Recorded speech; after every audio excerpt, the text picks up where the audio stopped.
Muy buenos días.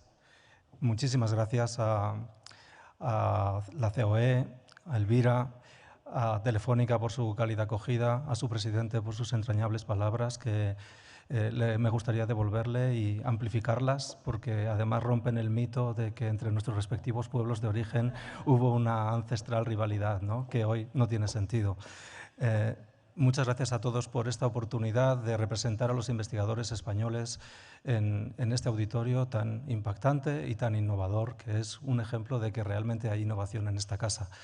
Hoy soy aragonés, pero vengo de Asturias hoy, y vengo de Asturias para hablar de la investigación de una enfermedad que nos recuerda la vulnerabilidad humana y la fragilidad, y probablemente no hay nada que nos haga sentir más vulnerables que el cáncer.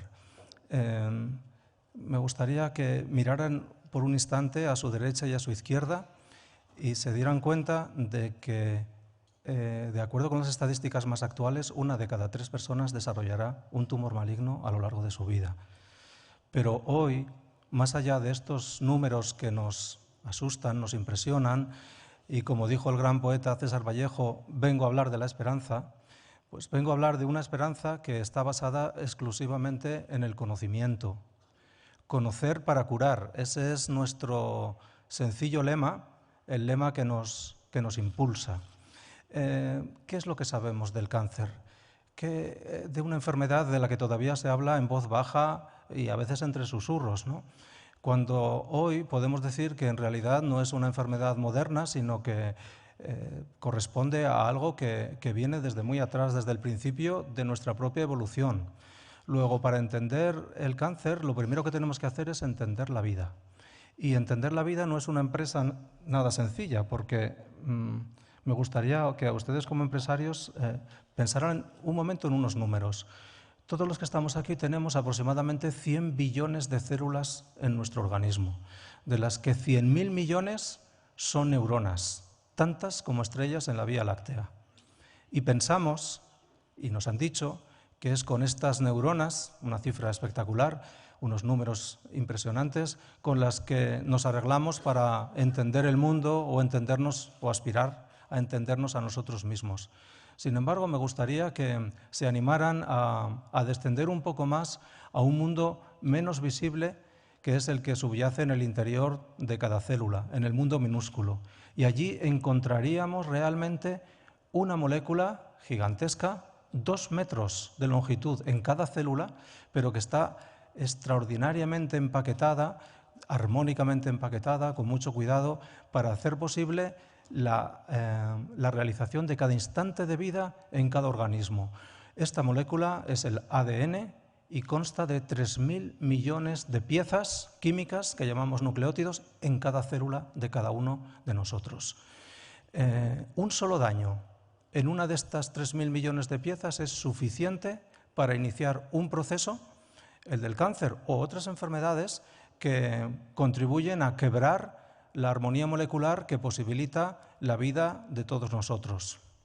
Luego, ante estos números, lo que me gustaría que recordaran para siempre es que lo verdaderamente asombroso, lo verdaderamente milagroso es no tener cáncer. Eso es lo que sorprende y lo que nos maravilla. ¿Y por qué? ¿Por qué sucede esto? Pues para responder a esta pregunta tenemos que hacer un viaje en el tiempo, muy rápido, para no pasarme de los minutos que me han asignado. Volvemos hace aproximadamente 3.800 millones de años, cuando en algún lugar del planeta, del mismo planeta que hoy nos acoge, se formaron las primeras células, por azar o por necesidad. No voy a entrar en ello hoy, pero estas primeras células fueron capaces enseguida de aprender un gran secreto, el de la división celular. Y así, durante más de 2.000 millones de años, estas células primitivas, primigenias, fueron dividiéndose una y otra vez. Y así, durante todo este tiempo, el mundo fue aburrido porque era clónico, unicelular e inmortal. No existían las enfermedades, no existía la muerte. Hace aproximadamente 1.500 millones de años pasó algo realmente extraordinario.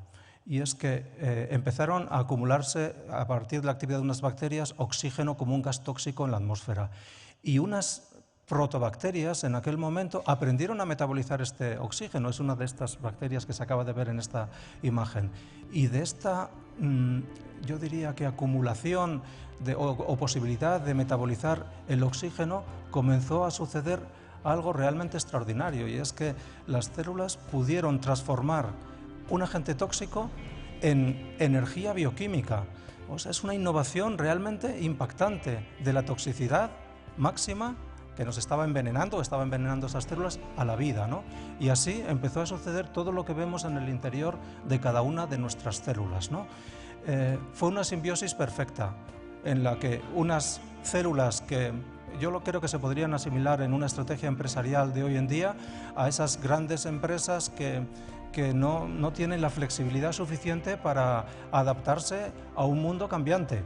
Y sin embargo, una pequeña empresa, una protobacteria, fue capaz de hacerlo. Se convirtió, por tanto, en un objeto de deseo para las grandes bacterias, las grandes moléculas, las grandes células. Y desde ese momento, esa simbiosis perfecta impulsó lo siguiente. Algo que realmente está en el origen de nuestra vida, y es que la energía generada fue suficiente para que una de estas células primitivas decidiera compartir su vida con otras semejantes. Y desde ese momento se construyeron, hace 600, 700 millones de años, hace poco, en el lenguaje biológico, los primeros organismos pluricelulares, que comenzaron a utilizar un lenguaje que es absolutamente empresarial. Y así las palabras desarrollo, diferenciación, especialización pasaron a formar parte del lenguaje biológico, y la vida explotó por todos los rincones del planeta. Desde la idea de que a partir de una única célula se puede generar un organismo completo y complejo, construido por miles y miles de células, cada una funcionando de manera armónica, como por ejemplo en el símbolo más lógico, el corazón que late. Pero como buena empresa, se calcularon los riesgos, se anticiparon, e inmediatamente alguien se puso a intentar afrontarlos. Y así se desarrollaron estrategias que permitieron cicatrizar las heridas, por ejemplo, o más aún, renovar nuestros tejidos, como aparece en esas células verdes, que son células progenitoras del sistema nervioso y que se encargan de que nuestro cerebro no empiece desde el principio de la vida, como nos habían dicho tantas veces, a ser ya una vía muerta, y que ya no seamos capaces ni siquiera de recordar nuestros pensamientos ni nuestras emociones. Luego, afortunadamente, nos encontramos en la ruta de la vida, pero faltaba la última de las grandes piezas de este gran mecano biológico y empresarial. Y es que, aunque nos parezca mentira, la vida no tuvo sentido hasta que no se inventó la muerte celular. Y así, como ilustración de esta imagen, si unas células o la mayoría de nuestras células no decidieran sacrificarse por el bien común cuando se encuentran dañadas o cuando han sufrido alguna alteración en alguno de sus procesos bioquímicos, nuestra médula ósea a los 50 años pesaría 2 toneladas, una carga muy pesada, sin duda.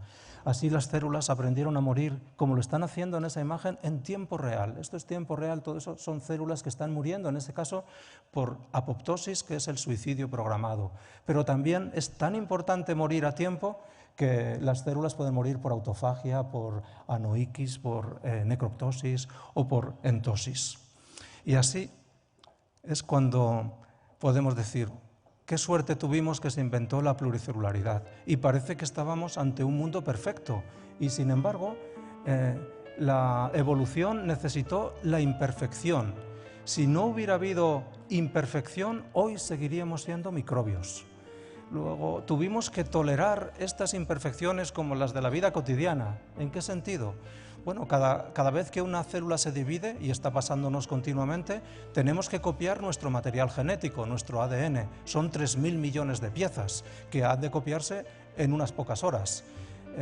A veces se comete algún error, poquísimos. Ningún ser humano sería capaz de hacerlo por sí mismo de una manera tan perfecta. Pero esos pequeños errores conllevan riesgos, problemas, mutaciones, alteraciones en los procesos bioquímicos. Invertimos gran parte de nuestra energía en reparar esos errores, pero alguno pasa desapercibido. Luego, inevitablemente, inexorablemente, acumulamos defectos en nuestro material genético con el paso del tiempo. También dependemos de un sistema de comunicación y estas alteraciones en los sistemas de comunicación son muy frecuentes y muy evidentes. Más aún es el hecho de que algunas células deciden no sacrificarse por el bien común y se vuelven resistentes a la apoptosis y son inmortales, pese a que están dañadas y son realmente un grave riesgo. Y finalmente, para sobrevivir, necesitamos mantener en nuestro organismo células con una extraordinaria capacidad proliferativa, replicativa, invasiva. Cuando una sola de estas células se modifica, adquiere cambios, se transforma, entramos en esta ruta que en conjunto llamamos la transformación celular. Y así una célula empieza a crecer de manera incontrolada y se vuelve egoísta, inmortal y viajera. De forma que su objetivo ya no es un objetivo altruista de servir al organismo, sino de tener su vida propia y recordar tal vez su pasado bacteriano, clónico, inmortal. Así es como surge el cáncer. No es ni más ni menos, es un proceso que nos ha acompañado desde siempre, hunde sus raíces claramente en nuestra propia evolución y también nos indica que es un proceso que nos hace realmente vulnerables porque todos y cada uno de nosotros somos susceptibles. Afortunadamente, también el hombre, el talento, la innovación hizo que se encontraran soluciones tempranas y así la cirugía, la radioterapia, la quimioterapia citotóxica mostraron que hoy más de la mitad de los tumores malignos se curan, no lo olvidemos. Pero ¿qué sucede con los otros? ¿Los vamos a dejar al albur, simplemente al azar, a que me tocó el lado bueno? No puede ser. Esto es incompatible con lo que yo llamo pues, el espíritu de solidaridad en la especie humana. Y así, hace poco más de 3 décadas, una disciplina nueva, joven, innovadora, extraordinariamente innovadora, la biología molecular, intuyó que también podía contribuir de manera decisiva a solucionar o aportar una nueva mirada al problema del cáncer. Y así, sustentada por una estructura molecular, la estructura elegante, gigante, pero elegante, del DNA en doble hélice, con solo 4 componentes químicos distintos que emparejan 2 a 2, A con T y C con G. El lenguaje así es muy simple, un lenguaje muy digital, como decía el presidente de Telefónica, muy brillantemente además y muy adecuadamente. Bueno, pues la biología molecular abrió nuevas ventanas para el conocimiento y también para el cáncer. Y así, en poco tiempo, comenzamos a aprender que el cáncer no era algo misterioso, algo etéreo, sino que era la simple acumulación de daños en el genoma o en el epigenoma, que son daños indirectos en la manera en la que se expresa la información de nuestro genoma. Y estos daños fundamentalmente inciden solo en 2 tipos de genes, los oncogenes y los genes supresores. Y además también hemos aprendido que solo en un pequeño porcentaje de casos es hereditario. El cáncer es una enfermedad genética siempre, pero solo pocas veces hereditaria. O sea que solo en algunos casos nos viene de fábrica el defecto. En la mayoría de los tumores malignos, todo acontece por nuestros propios defectos, de nuestra propia evolución y también por agresiones externas en forma de radiaciones, el tabaco, algunos virus y también, no lo olvidemos nunca, por el puro azar. Así, durante 30 años, muchos laboratorios en todo el mundo comenzaron a estudiar el problema del cáncer gen a gen. Y esta aproximación reduccionista también se ha llevado a cabo en nuestro laboratorio de la Universidad de Oviedo y durante los últimos 27 años en nuestro propio laboratorio hemos identificado más de 60 nuevos genes humanos que contribuyen a la última etapa, la más peligrosa, la más dañina de la transformación maligna, que es la que adquieren las células transformadas en el panel de la derecha de invadir otros territorios y generar nuevas colonias en sitios distintos y distantes del organismo. Y así, 27 años estudiando este proceso, que no ha acabado nunca, que espero que no acabará con mi propia vida, que continuarán otros, ha servido para encontrar algunos medicamentos, nuevos medicamentos para tratar algunos tumores. Pero, después de tanto trabajo, tantos años, empezó a calar una idea, una impresión de que para abordar un problema de la complejidad como el del cáncer, tal vez había que empezar a cambiar de estrategia. Y en lugar de usar exclusivamente una ciencia basada en hipótesis, que es la que nos enseñaron nuestros extraordinarios mentores, al menos en mi caso, había que utilizar quizás una aproximación menos dogmática y más agnóstica, una ciencia agnóstica basada fundamentalmente en la acumulación masiva de datos, de manera que los datos nos hablen, nos contribuyan a generar o ayudarnos a generar nuevas hipótesis que luego ya valoraremos en el laboratorio como cada uno pueda, ¿no? Pero nos permitirá sobre todo tener una visión global de un problema tan complejo. Y así es como hace poco más de 5 años surgió por primera vez la iniciativa de estudiar internacionalmente el gran proyecto de los genomas del cáncer, un esfuerzo global contra el cáncer, cuyo objetivo fundamental era descifrar el genoma de miles de pacientes con tumores malignos, comparar el genoma de las células normales y de las tumorales del mismo paciente, del mismo individuo, y así encontrar las mutaciones más frecuentes en los tumores más frecuentes, más abundantes, y también en aquellos, especialmente para los que todavía ni la ciencia ni la medicina son capaces hoy de proporcionar ninguna respuesta. Y debo decir con grandísimo orgullo que España fue pionera en esta iniciativa liderada, ya digo, hace un poco más de 5 años, por la entonces ministra Cristina Garmendia. Y así, tras un concurso internacional en el que se intentó adjudicar el estudio de los distintos tumores malignos a los distintos países implicados en esta primera etapa, 8 países, solo en principio, a nuestro país le correspondió el estudio de la leucemia linfática crónica, que es la leucemia más frecuente en adultos y para la que, más allá de que algunas variantes son indolentes, no hay ninguna cura eficaz hoy en día. Para iniciar este proyecto, sin duda muy ambicioso y para el que no estábamos seguros de si estaríamos preparados nosotros mismos, pues lo primero es que tuve la enorme fortuna de formar una alianza más personal que científica incluso, ¿no?, con el grupo del doctor Elías Campo en el Hospital Clínico de Barcelona, y así entre su grupo y nuestro laboratorio de la Universidad de Oviedo asumimos la enorme responsabilidad de codirigir la contribución española a este proyecto, que lo que permite es buscar cuál es el orden de los 3.000 millones de letras en al menos 500 pacientes con cada uno de los tumores. Y así, con un bagaje empresarial muy modesto, el que me legó mi padre, que siempre dedicó toda su vida a intentar mantener una pequeña empresa, un taller mecánico en Sabiñánigo, precisamente, en mi pueblo de origen, pues creamos lo que yo creo que llaman ustedes una UTE, una unión temporal de empresas entre 4 instituciones, que enseguida se amplió a prácticamente todos los centros de investigación, incluyendo los centros del Consejo, cuyo presidente nos representa hoy aquí también magníficamente, que el objetivo fundamental era descifrar los genomas de estos 500 pacientes. Nuestra primera aproximación fue modesta. ¿Por qué? Prudente, porque no teníamos la estructura suficiente. En España no se había secuenciado ningún genoma.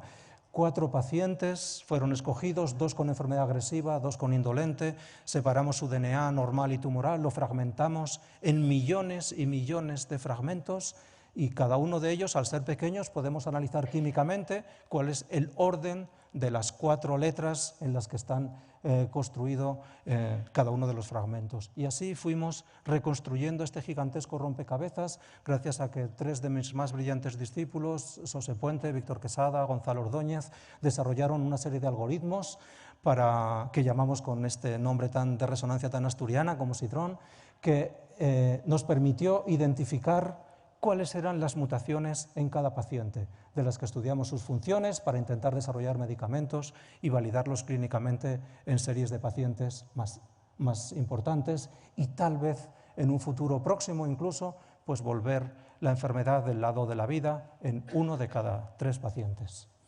Y este es el resultado de la primera mirada global al primer paisaje genético de la leucemia.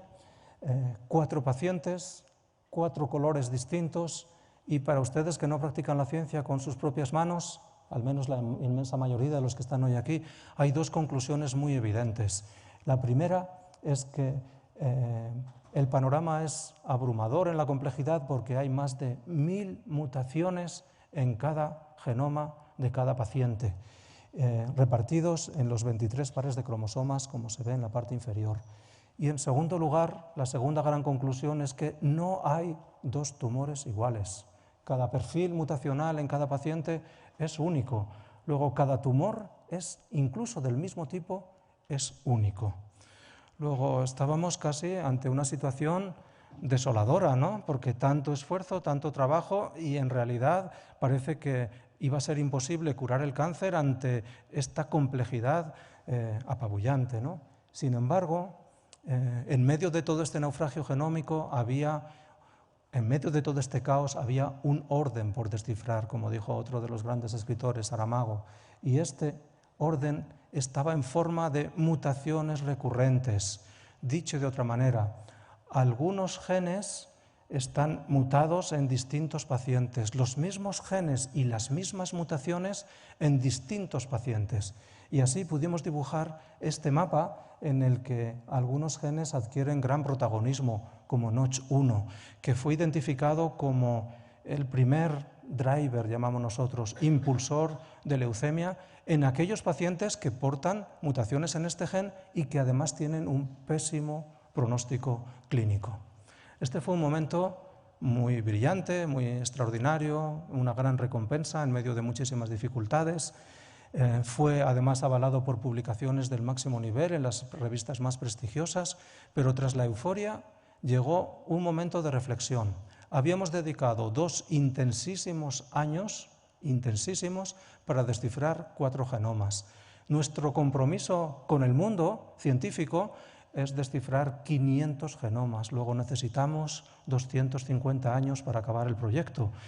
Luego, tomando las palabras del presidente, había que innovar, había que cambiar de estrategia, había que reinventarse, había que utilizar otra tecnología, porque no iba a ser suficiente para ser competitivos. ¿Qué hicimos? Pues reinventarnos, innovar, y en no muchos meses conseguimos descifrar los genomas de 100 pacientes. Y aquí aparece el mapa mutacional de estos 100 pacientes con más letras, más genes, con algunos que adquieren protagonismo, SF3B1, genes que nunca se habían identificado previamente en el cáncer. Y así, navegando entre genomas, seguimos progresando. Y este es el mapa de ayer por la noche. 352 pacientes cuyo genoma ha sido ya analizado, en el que podemos ver lo que yo llamaría en este ámbito empresas grandes, medianas y pequeñas. Genes con letras mayúsculas, como Notch o SF3B1, que están mutados en bastantes pacientes y que por tanto son las dianas preferentes de la industria farmacéutica, nuevas dianas terapéuticas, industria que está también hoy muy bien representada aquí. Pero me gustaría llamar la atención hacia las pequeñas empresas, hacia las letras que aparecen en un tamaño tan pequeño que es que ni se distinguen los nombres. ¿Qué quiere decir esto? Que son mutaciones que afectan tal vez a un solo paciente, pero para ese paciente son cruciales. Luego no podemos abandonar y mirarnos solo en la letra grande, sino que tenemos que enfrentarnos a una empresa realmente compleja, que es la de satisfacer el intento de mejorar la salud de todos, no aquellos de los que tienen las mutaciones más frecuentes, sino de todos. Y como dije al principio de mi charla, hoy venía a hablar de la esperanza. En este poco tiempo, en estos últimos meses, ya han empezado a manifestarse las primeras aplicaciones clínicas de este gran proyecto internacional a 4 niveles diferentes. En primer lugar, hoy podemos ya clasificar los pacientes de leucemia y de muchos otros tumores ya no con el tipo de tumor, que no es informativo, sino con las mutaciones que porta. Podemos anticipar cuál va a ser la evolución de ese tumor en muchos casos y ya empezar a utilizar tratamientos específicos personalizados. En segundo lugar, hemos podido identificar, descubrir nuevas dianas, nuevos genes que no se habían descubierto nunca en el cáncer, como alguno que aparece allí en letra intermedia, POT1, muy importante para nosotros recientemente. Y estas nuevas dianas abren nuevas posibilidades para el futuro que no se hubieran podido nunca imaginar con una ciencia basada en hipótesis. Hemos necesitado acumular datos y analizarlos.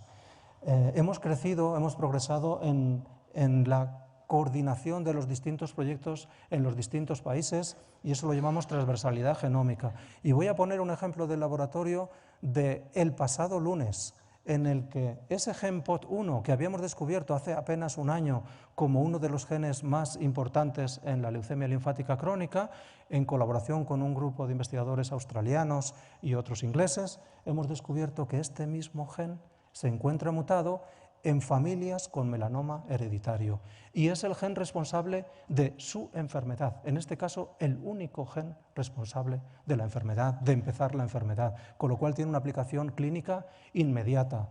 Ya vemos, por tanto, algo imposible de anticipar.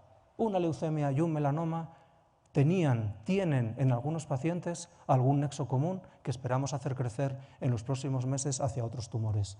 Y finalmente, también estamos progresando en la integración de los datos y colocar los genes en rutas, un lenguaje muy empresarial también, en rutas de manera que, aunque son genes distintos, los podemos colocar en una misma ruta y actuando sobre el bloqueo de un nodo central, tal vez podamos modificar los efectos perjudiciales de genes de esa misma ruta o de otras rutas bioquímicas que convergen en ese mismo lugar.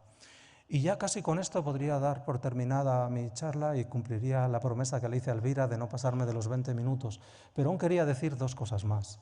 La primera es que la investigación a veces, casi siempre, tiene extraordinarios beneficios colaterales. No ya en todos los argumentos que dio la secretaria de Estado, sino también en la posibilidad que tenemos de abordar problemas que nunca habíamos anticipado. Y así, en los últimos meses, en nuestro propio laboratorio y más allá del proyecto internacional del genoma, hemos estudiado otros tumores, cáncer de laringe, por ejemplo, muy frecuente en Asturias, linfomas muy agresivos, tumores ya menos frecuentes, pero muy agresivos para los que no hay soluciones.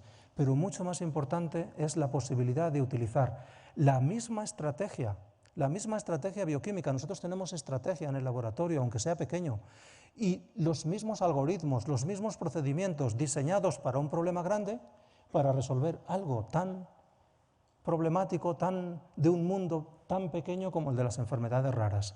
Y así, en apenas 7 meses, hemos descubierto las causas de los genes, o las causas responsables, las mutaciones responsables de algunas enfermedades raras, rarísimas en algunos casos, como formas distintas de envejecimiento acelerado, la enfermedad más dramática que conozco, autismo, muerte súbita, datos que no están ni siquiera publicados todavía en la mayoría de los casos, ¿no? Enfermedades que afectan a muy poca gente, pero que para ellos, para los pacientes y para sus familias, son el eje central de sus vidas, como también nuestras propias vidas siempre acaban siendo pequeñas, incluso en medio de los grandes números y de las grandes empresas. Mis conclusiones, y es que el presidente de Telefónica dijo: estamos en una era digital, lo suscribo, también en el genoma. Estamos entrando en una nueva era de la investigación médica que en el caso del cáncer ha demostrado que forma parte de nuestro legado evolutivo, pero que tiene una lógica molecular que, gracias a nuevas tecnologías que han hecho que el concepto de imposible haya retrocedido tan velozmente, que ahora lo imposible es posible. Y ese posible, que es secuenciar un genoma en unas pocas horas y a un precio muy razonable, comparado con los 3.000 millones de dólares que nos costó, porque participó nuestro laboratorio en el desciframiento del primer genoma humano, y 15 años de esfuerzo, la dimensión es radicalmente distinta. Y esto abre el futuro hacia una nueva medicina que yo creo que será genómica, que será molecular y que habrá que entender, practicar y enseñar, no solo a los estudiantes, sino también a la población. ¿Por qué? Porque la verdad está en el conocimiento y una sociedad informada tendrá muchas más oportunidades de progresar y hacernos progresar. Y lo que no podemos prometer, porque la ciencia no garantiza la felicidad, como mucho el respeto a la verdad, y no siempre, lo que podemos asegurar es que no vamos a curar todas las enfermedades de repente, ni muchísimo menos el cáncer, pero sí que garantizamos esa lenta marea creciente de conocimiento que hará por lo menos que se retrase, se aplace, se reduzca nuestra inevitable vulnerabilidad. Muchas gracias a todos los que me han ayudado en esta empresa de muchos años, desde que empecé a estudiar en la Universidad de Zaragoza, hace casi 40 años. Gracias a las instituciones, hoy representadas por la Secretaría de Estado y Carmen Vela, que ha apoyado este proyecto en esta segunda fase. Gracias a todos los miembros del consorcio, aquí aparecen los representantes fundamentales y especialmente al doctor Campo y a su grupo de investigación, porque hemos podido compartir momentos muy difíciles, la mayoría, y unos pocos muy gratificantes que compensan con creces todos los sinsabores. Gracias a las pocas personas, pero de infinita dedicación y talento abrumador, que desde nuestro laboratorio de una universidad pequeña en la periferia de un país poco aficionado a la ciencia puede contribuir. Y finalmente mis últimas palabras son para el futuro, para los jóvenes estudiantes del laboratorio, del mío, pero podían ser cualquiera de los laboratorios del Consejo Superior de Investigaciones Científicas o de cualquier universidad. Y quería mencionarlos expresamente a Fer, a Surde, a Jesús, a Clea, a Kenta, a Pedro, a Clara, a Álvaro, a Julia y a Rafa, porque en tiempos como los de ahora, en los que parece que es que la investigación es que no tiene ninguna salida, han decidido de una manera muy comprometida poner todo su joven y sobre todo extraordinario talento al servicio de una empresa innovadora siempre, difícil siempre, pero gratificante al máximo algunas veces, que es el tratar de descifrar las claves fundamentales de la vida y de las enfermedades. Muchísimas gracias.